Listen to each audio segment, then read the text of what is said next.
Always keen for a quest, so I've planned a little quest for myself.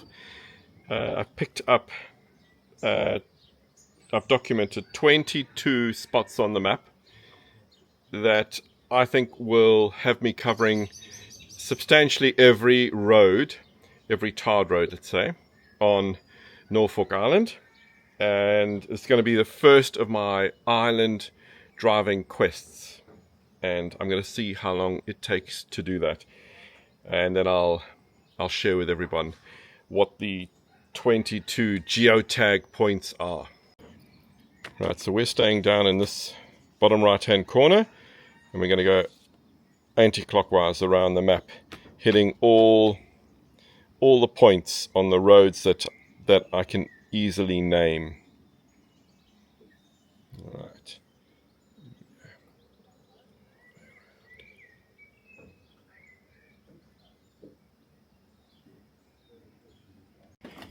Alright, so roughly 4:30. So let's see how long this takes, driving every road on Norfolk Island.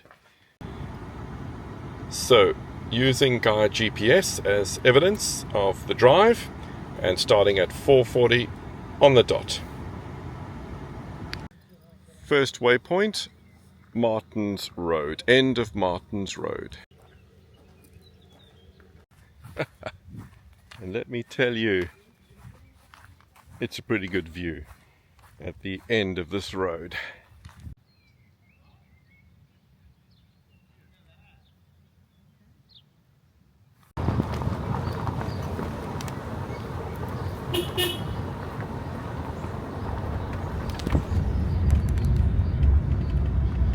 That's our accommodation, looking for Uncle Joe's Road now, which is this one.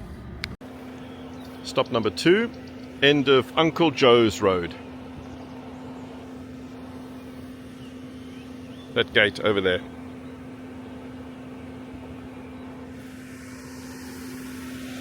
Sadly, no view. Right, Geo Bazooka Point 3, the end of 3 Chimneys Road. 2 Chimneys Road, sorry, 2 Chimneys Road. And that is the view. And there is a park over here. And I suspect that will have an even better view. 2 Chimneys Reserve.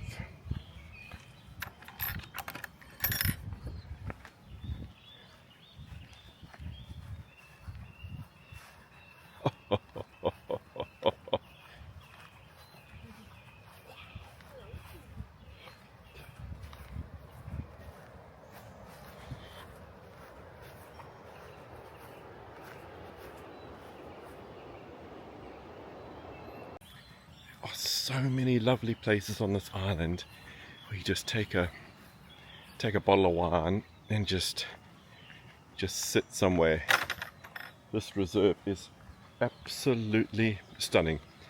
And there was actually a husband and wife there, or partners, and he was having a sleep in the park. Beautiful. Right, 3 down. Got to go to 22, 19 more to go. So, end of Terry's Lane, 24A, Terry's Paddock.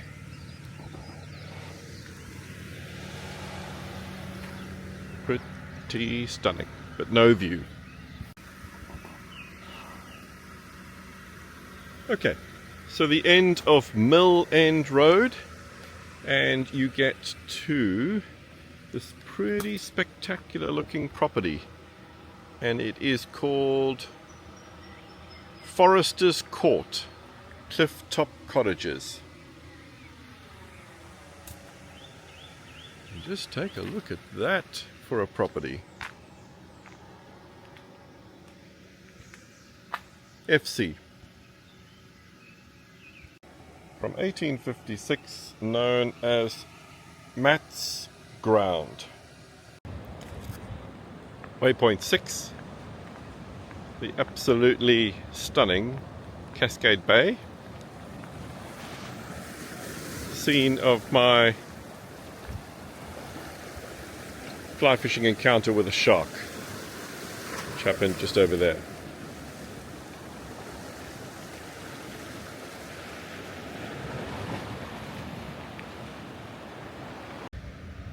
Waypoint number 7, Prince Philip Drive Loop. And what you're looking for is this.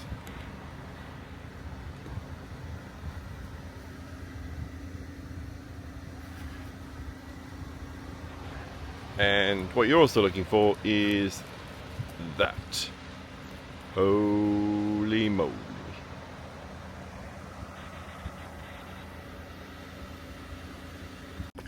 Okay, waypoint number 8, a little bit obscure, but it is this intersection here. And it is the intersection of Red Road and JE Road, and we're going to continue on JE Road. That's what we're faced with. That's Red Road, and that's JE Road over there in front of us. I see there's a national park sign up that road over there, so that might be worth checking out. Okay, number 9, waypoint number 9, end of Selwyn Road, and actually in the national park. Beautiful. Palm Glen. Waypoint number 10. I think probably the highest place on the island, actually almost definitely. Mount Pitt Road, 320 meters. Got it all to myself, and it is unbelievable. See? Yeah, it's full 180 degrees. Wow.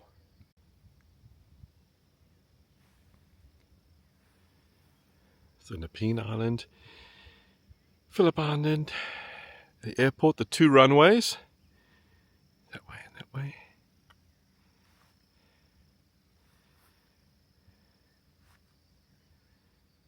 Wow. So 1, 2, 3.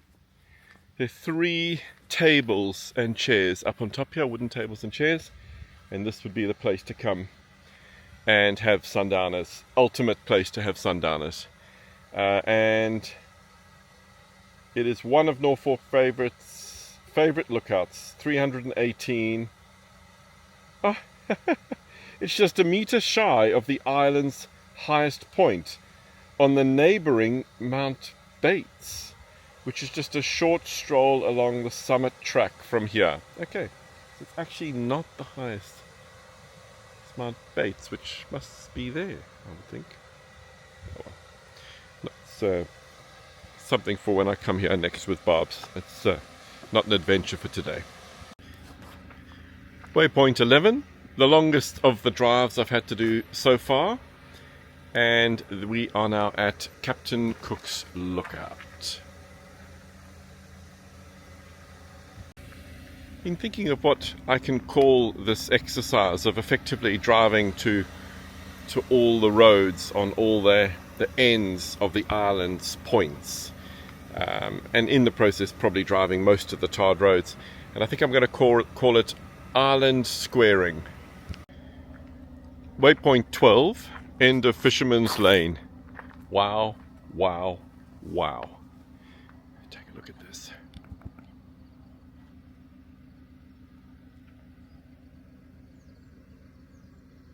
You can actually see some birds nesting just over there. Waypoint 13, and certainly one of the best, the Norfolk Island Clay Target Shooting Club. My God, this seriously has to be seen to be believed.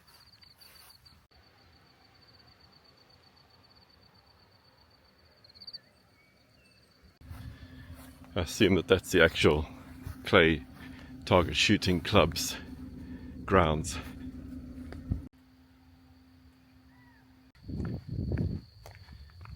I mean, people talk about places having $1 million views. Like, what does that even mean? But I'll tell you one thing. This place has got $1 million views. Look at that. Man, oh man. Okay, waypoint 14, the 100-acre reserve.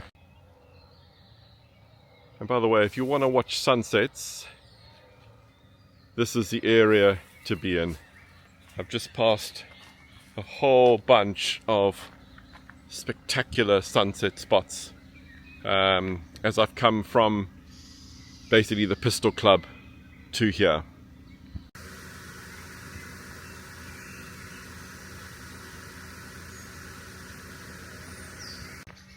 Quite an original sign here.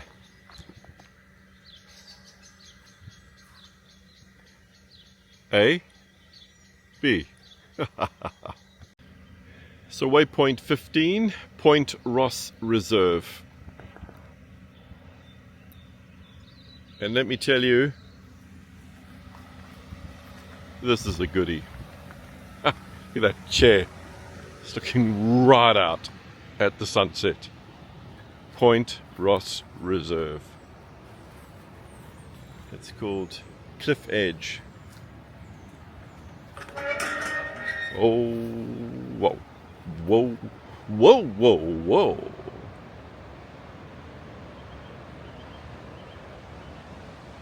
Love to do a time lapse of that, but got to get back for dinner. Point Ross Reserve. Now that's the spot. Wow.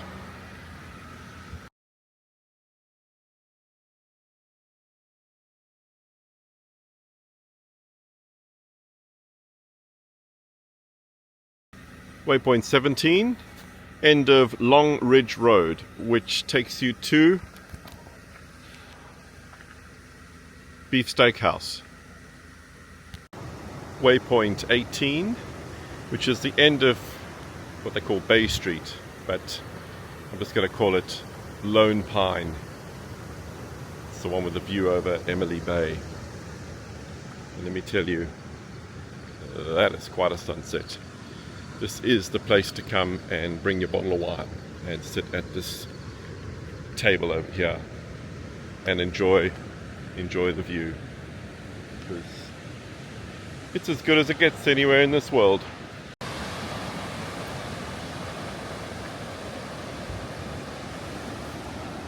Soak that in. 3 more stops to go. Right, waypoint 19. It's called Bloody Bridge. It's a view of the stream going upriver, and that's a view of the stream going downriver. And that sound is the ocean. It is not the river.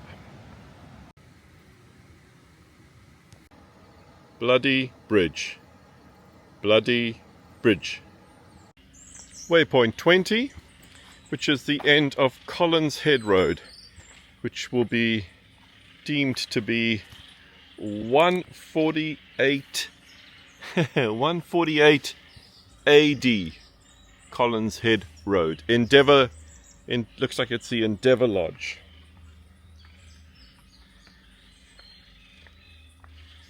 Endeavour Lodge. This beautiful driveway of pine trees, Norfolk pines, and see glimpses in the distance. Okay, waypoint number 21. One more to go. The end of Allendale Drive, and it can just be deemed to be this cattle grid. So the end of the actual road, which I did drive, it's a private residence and probably a bit awkward.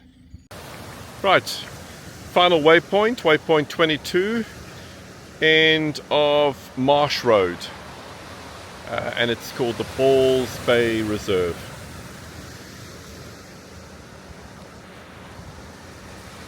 It's a nice stony beach.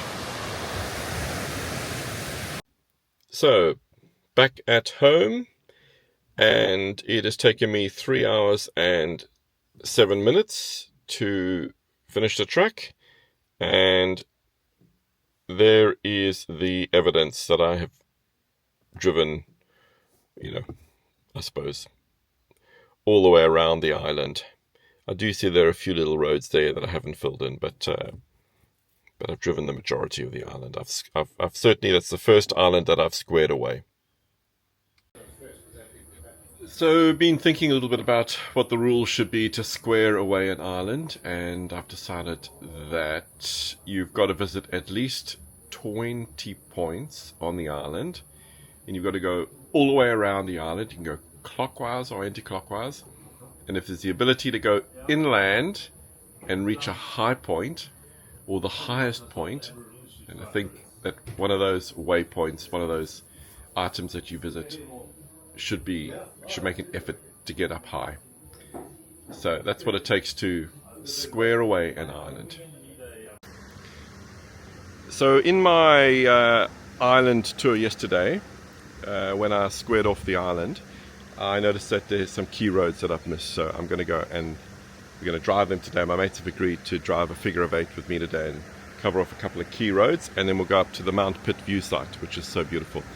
So yeah, they're going to help me with that. Finish off the island squaring. So Taylor's Road, just completing the last section of squaring off the island. I'm going to have added about another 17 minutes to my 3 hours 7 time of yesterday to complete squaring off the island. So we'll just go with a solid 3.5 hours of driving. And the loop is closed.